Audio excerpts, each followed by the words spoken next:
আলোচিত মাহমুদা খানম মৃত্যু হত্যা মামলার আসামি সাবেক পুলিশ সুপার বাবুল আক্তারকে বুধবার বিকেলে জামিনে মুক্তি দেওয়া হয়েছে।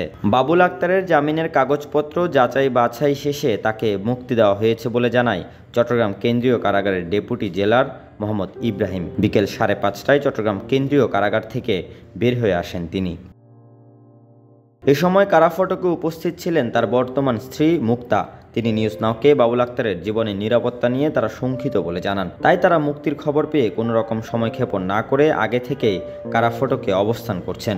বাবুল কারাফটক দিয়ে বের হওয়ার সাথে সাথেই পুলিশ নিরাপত্তায় কারাগার এলাকা ত্যাগ করেন। তবে এই বিজয় শেষ নয় বলছেন বাবুল আক্তারের আইনজীবী কফিল উদ্দিন চৌধুরী। আমরা মনে করি যে এই বিজয় শেষ না। আমার ইচ্ছা এই যে প্রকৃত খুনি যারা প্রকৃতভাবে খুন করার কাজে জড়িত ছিল তাদেরকে পেয়েও চলে কেন দিলে রহস্য বাবুল প্রকৃত পিছনের যারা কারিগর তাদেরকে চিহ্নিত করা দরকার। সাবেক এই পুলিশ সুপারের জামিনের বিষয়টি এখনও আদালতে বিভিন্ন পর্যায়ে বিচারাধীন রয়েছে, তবে তাকে আপাতত মুক্তি দেওয়া হয়েছে।